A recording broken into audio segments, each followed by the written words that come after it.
Welcome to Fault Lines, viewers. I'm Gauri Dwivedi. The biggest fault line we are tracking and tracing this week is one that's actually now cracking open in Iran. The focus today on Fault Lines will be on Iran and what lies ahead for the country. I will also then tell you the secret weapon that was used in Venezuela when Nicolas Maduro was in fact taken in by American forces. What really was that weapon and what's the larger message by America? We tell you that as well.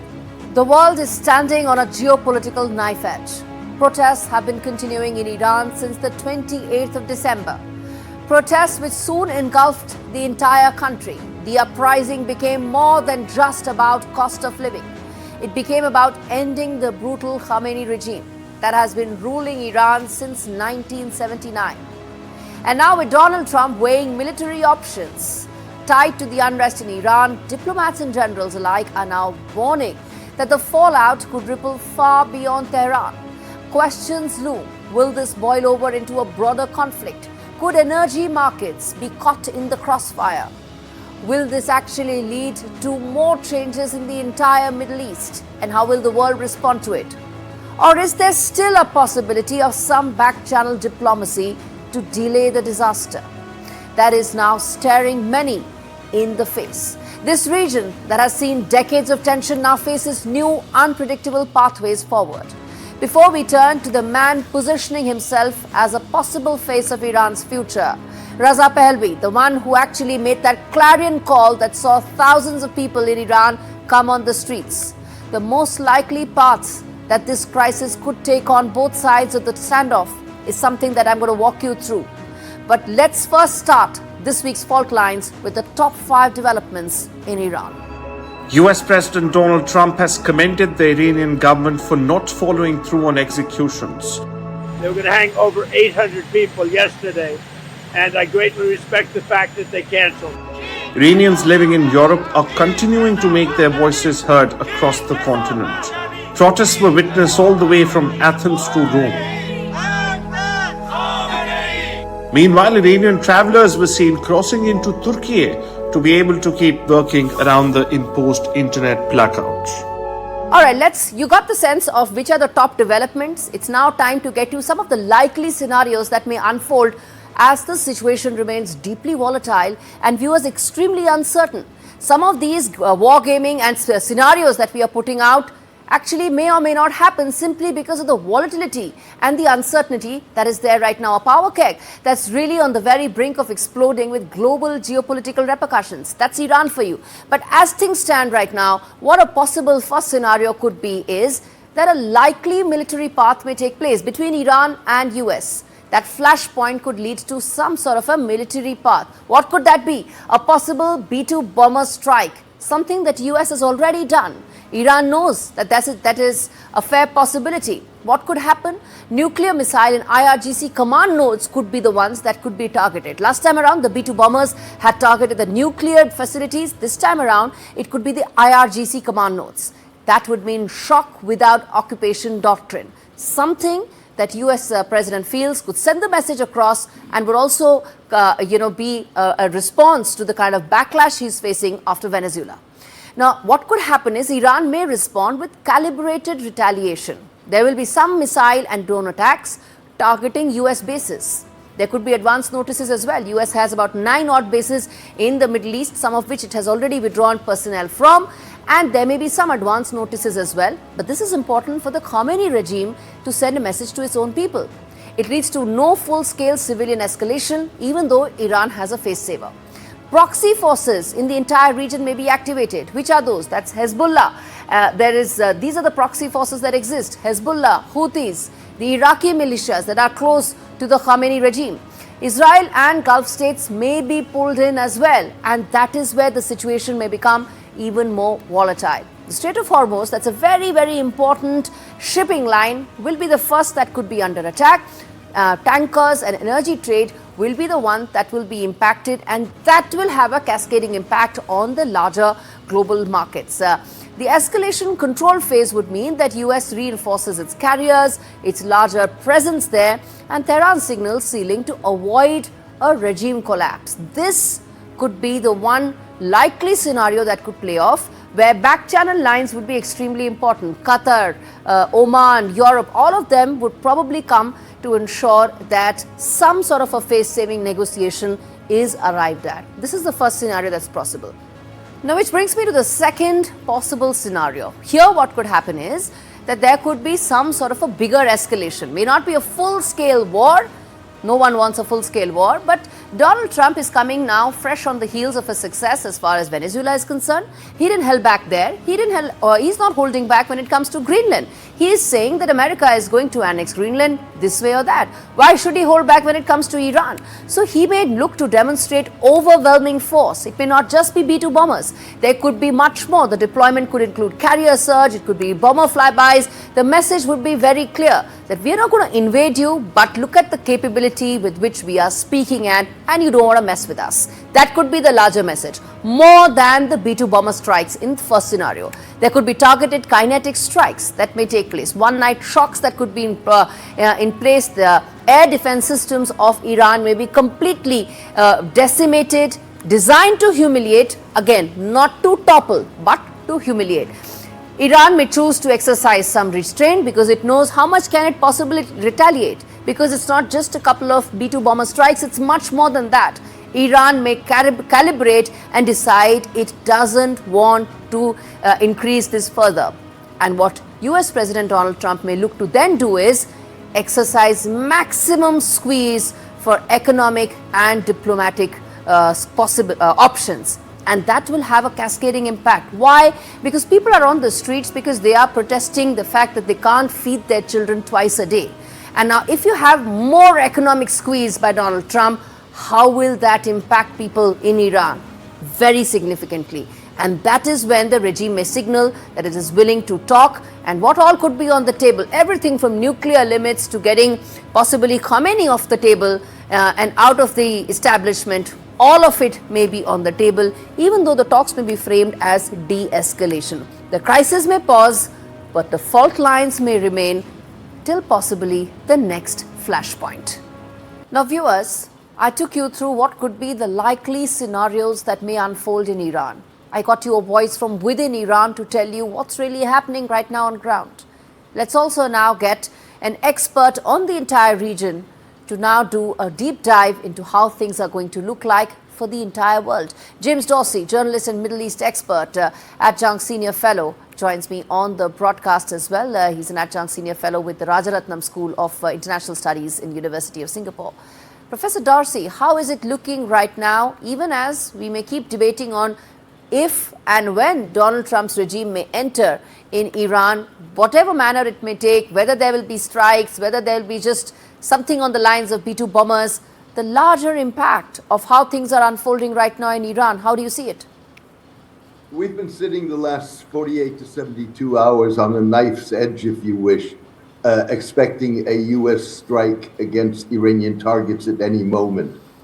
That moment has now vanished, at least for the time being. That's not to say that the possibility of a U.S. strike has been taken off the table, but you have the U.S. president saying that he would strike in protection of the protesters. Now he's saying that the killings have stopped, that there are not going to be executions of protesters who've been charged with violence. So the immediate reason for a U.S. strike is off the table. One of the questions is whether or not this is going to allow for a renewal of U.S. and Iranian contact. The president had said that he had canceled all contacts initially because of the violence in Iran. You know, Dr. Dorsey, now many say that Ayatollah Khamenei's regime is now on very shaky ground. He has pushed ahead, postponed the execution of one of the protesters. There is some talk about Donald Trump having some sort of back channel lines of talks with Iran. He made that comment publicly saying that Iranians want me to come and speak to them on the negotiating table. The larger question, is it time up for the Khamenei regime? Probably not. This is a very serious crisis, if not the most serious crisis. And the regime is caught in a catch-22. It has no good solutions. But some of the key elements that you need for a toppling of the regime aren't there yet. First of all, you have an opposition that is leaderless, that has no immediate organization that can take over. Second of all, more importantly, perhaps, you have not seen, and that's a crucial ingredient in any overthrow, you have not seen a split defections in the military or the security forces, including the Islamic Revolutionary Guard Corps. Now, this is not to say that change will not happen. There will be fallout from this, from these protests. What will that be? What will that fallout be? That's at this point anybody's guess. But if I were to look at what is most probable, it would be a takeover in one form or the other by the Iranian Revolutionary Guard Corps. What that means, again, is unclear. The Guards Corps could follow the Venezuelan model and seek cooperation with the United States, principally because it needs sanctions relief in order to address Iran's structural economic problems. Or, of course, this could be a regime that is much more hardline. Which then brings me to ask you this question about Reza Pahlavi. He's made a clarion call. People came on the streets. He's giving video statements. He's got the backing of the Trump administration. Do you expect Reza Pahlavi to play any role in post-protest Iran? I'm not calling it a post-Khamenei Iran because you feel he's still going to be there. But the post-protest Iran, do you expect Reza Pahlavi to finally come there? Or do you think that isn't a scenario that we should look at right now? If I were a gambling man, I wouldn't put my bets on him. First of all, I think we've got to be cautious with the notion that he has the support of the Trump administration. No doubt, Steve Witkoff, Trump's special envoy, has met with Reza Pahlavi. Others have met with him, but they have not endorsed him. The reason why I don't think that Reza Pahlavi is going to be a real candidate for post-Islamic Republic Iran is that, despite the fact, by the way, that for the first time in protests in Iran, his name has appeared on slogans in a significant number. The reason I don't think that he will be the candidate is he does not have an internal organization. His support base is first and foremost among the Iranian diaspora, and to a limited extent among ethnic Persians in Iran, who account for at most 60% of the population. Okay. And he doesn't have a vision. Very quickly, James Torsey, completely out of time, which is, if not Khamenei, if not Reza Pahlavi, what is it that these Gen Z Iranians want? Iranians want first and foremost economic relief. They are in truly dire straits. And that's the first and foremost thing they want. We've seen in the past that protests on specific issues, as they have evolved into protests demanding regime change. No doubt Iranians want greater freedoms, but many Iranians also are concerned that their struggle for economic relief and for greater freedoms could threaten to bring the country into a situation in which they're waging civil war against each other. And that's a situation Iranians do not want. All right, I'm going to leave it there. Thanks much, Professor Dorsey, for breaking that down for us, even as situation remains extremely volatile in Iran. Thank now, you viewers, for having me. Now, viewers, as Iran's streets continue to pulse with anger and hope, there is one name that is echoing in a new generation. Reza Pahlavi, the son of Iran's last Shah. He is now stepping forward from exile, calling himself a voice for change. To supporters, he's a symbol of an Iran before clerical rule. But to critics, he's a reminder of the past that many do not want to go back. Remember, 2 generations have passed by since the Shah of Iran left the country in extremely different circumstances. Now, why is this man going to be important? And more importantly, can he play a role in Iran going forward? This report tells you more. He was once a prince of a peacock throne. Now Reza Pahlavi is a man without a country, but not without ambition. Born into Iran's royal family, Pahlavi was just 17 when revolution swept his father from power in 1979. The monarchy collapsed, the Islamic Republic rose, and Pahlavi's life froze in exile. For decades, he was a footnote.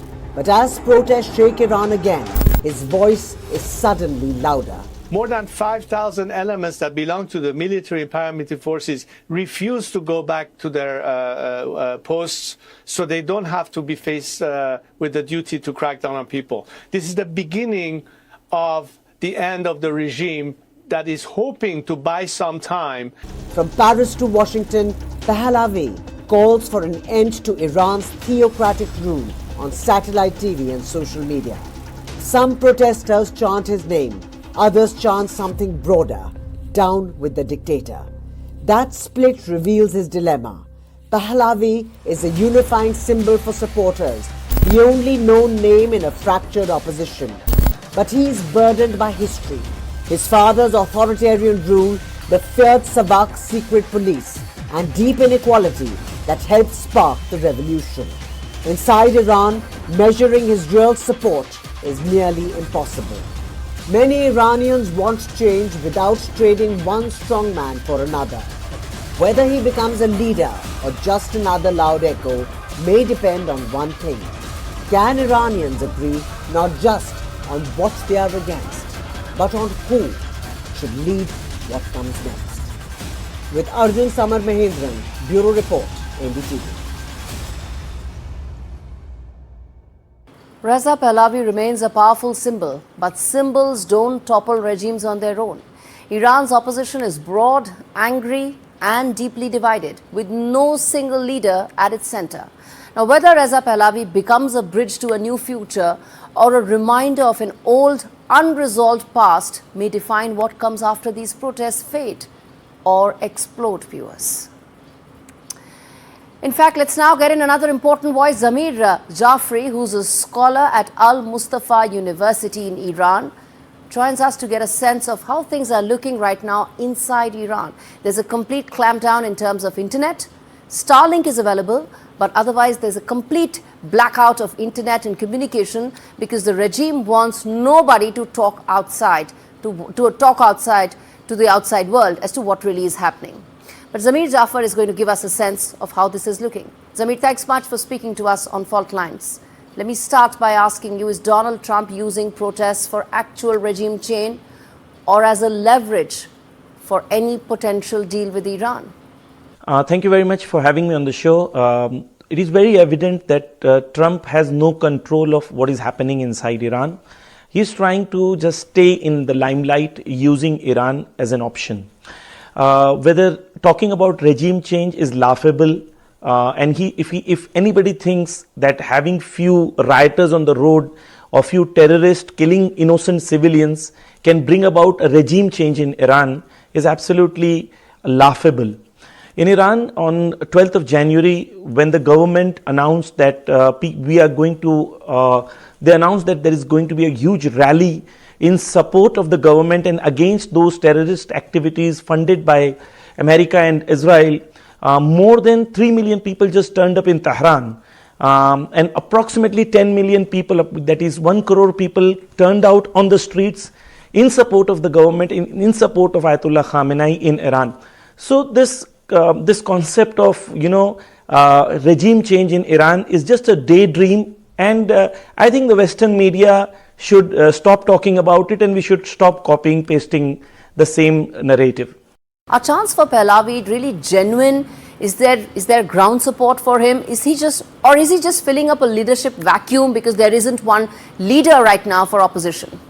Pahlavi is an element in this entire process. It's a useless element, and its only support for Pahlavi is in Instagram, using bots and using fake users. That's it. Pahlavi is not beyond that, and Pahlavi is a useless case. I mean, let's get over this Pahlavi thing. All right, I'm going to leave it there. Thank you so much for giving us a perspective from what's happening inside Iran right now as those protests have been continuing. Now viewers, this brings me to the blinkers off section of the show. If you take off your blinkers and you see what's happening inside Iran, there are 2-3 parallel things happening simultaneously. First and foremost, the scenario and the war gaming that we did for you here on Fault Lines is exactly what Donald Trump's administration is doing. They talked about protests they talked about how they want to back these protests, then suddenly took off, saying no, that he doesn't want to. He talked about that Reza Pahlavi is ready, then he said Reza Pahlavi is not ready. So there are these war gaming that is happening inside Trump administration as well, because the repercussions of any of those strikes are going to be very significant. Also, most importantly, the one question that everybody is asking and that people in Donald Trump's regime are also asking is, do we want a Reza Pahlavi after the Iranian regime falls, or do we want someone else? And I think the answer to that is going to decide how soon these protests are going to make way for something that will be more stable, long-term and representative. Because right now this regime represents no one, and most certainly not the women of Iran. All right, viewers, on that note, a quick break. We return with the other big story on the show. Stay with us.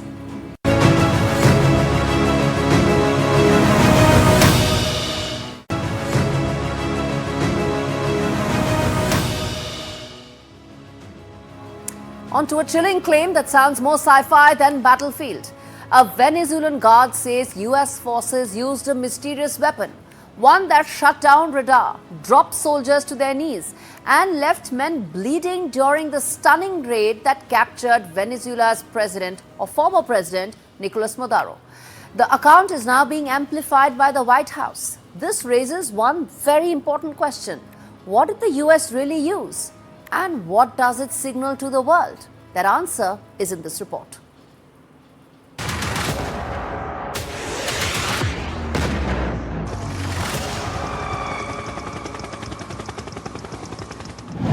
It wasn't the gunfire that broke them, it was the silence and the sound.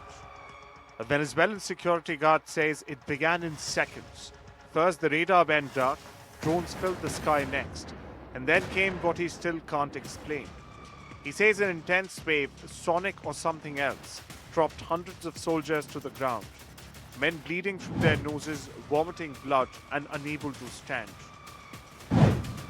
And all of it, he claims, came from just about 20 US troops, airlifted in by a handful of helicopters during the raid that ended with Nicolas Maduro's capture. The story exploded online after being shared by the White House press secretary. However, US officials have not verified the account. Military experts say the symptoms described resemble direct energy weapons, technology the US has researched for years. Microwaves, electromagnetic pulses, tools designed to disable. But here's the catch. No such weapon has ever been openly confirmed in combat. Was it a breakthrough moment, a psychological weapon, or battlefield mythology amplified by shock and fear? What is clear is the message has landed across Venezuela, across Latin America, and far beyond. But if even part of this is true, modern warfare just changed forever. Good night. Happy New Year. Now, the White House is backing the account's visibility, but there's still no verification. For now, the weapon remains a mystery. But the message is loud and clear. In today's wars, the most powerful force may be the one you will never get to see or even hear coming. Well, viewers, with that, we wrap things up on this edition of Fault Lines. Thank you so much for watching. We come next week with yet another fault line, yet another conflict zone decoded for you right here.